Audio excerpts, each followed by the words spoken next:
You've planned the lineup, the food trucks, and the security. But what about the toilets? Because one oversight right there could cost you up to $15,000 in federal fines. And that figure doesn't even include the private lawsuits, which can be far more expensive. The financial damage is one thing. The harm to your festival's reputation can be permanent. Next, we'll break down why ADA compliance is non-negotiable, who it truly benefits, and how it can actually grow your profits. So, what does the law mandate? It's simpler and much stricter than many organizers believe. The Americans with Disabilities Act isn't just for permanent buildings. It explicitly covers temporary facilities at outdoor events. This means providing accessible restrooms is a legal requirement, not an optional extra.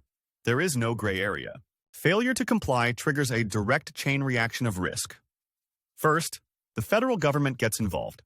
Federal penalties start at $75,000 for a first offense. They double to $15,000 for any later violations. Then come private lawsuits from attendees, followed by negative press and public backlash. It's a triple threat to your event. Clearly, the risks are substantial. But what makes a toilet ADA compliant? It's about specific design that enables genuine access. First, the interior space and wider door.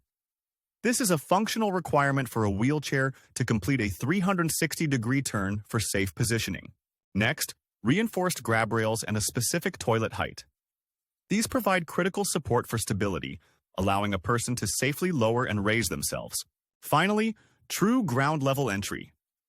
Even a small bump can be an impassable barrier for a wheelchair.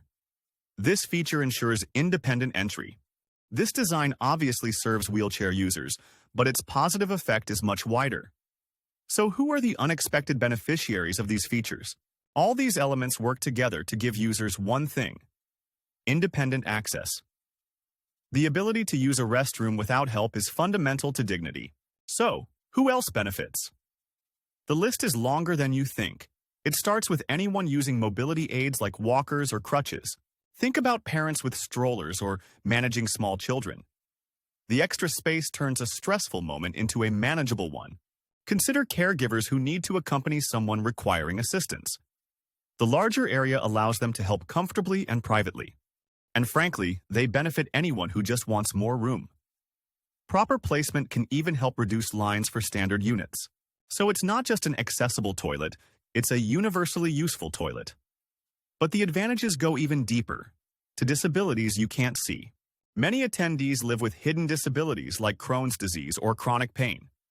A standard portable toilet can be a source of intense stress. The extra space, the grab bars for support, the privacy. These features offer a sense of safety and dignity, allowing them to manage their condition. This is a matter of safety. Providing these facilities reduces the risk of medical emergencies for attendees with certain conditions. This principle also applies to neurobehavioral conditions. A less cramped, more private space can be a refuge for someone feeling overstimulated. So we have a legal mandate and a vastly improved experience for a wide range of people. How does this create a tangible return on investment? Recall those six-figure fines. Now, consider all the people we just mentioned. This is where avoiding risk and improving experience become profitable. The logic is simple. Accessible events attract more people. You open your doors to a larger, more diverse audience that was previously excluded. The numbers are staggering. Some festivals report ticket sales to deaf and disabled attendees rising by 70% after improving their facilities. This creates a positive cycle. Good experiences lead to positive word of mouth, building the brand loyalty that ensures people return year after year. The case is clear. It's legally required, experientially superior, and financially smart. So what are the key takeaways for your next event? First, plan for accessibility from day one. It is always less costly and more effective than trying to add it on later. Second, you don't have to manage it alone. Professional rental companies handle the delivery, setup, and service, making logistics simple. An ADA-compliant toilet isn't an expense, it's an investment. It protects you from fines, improves the experience for all attendees, and creates new revenue.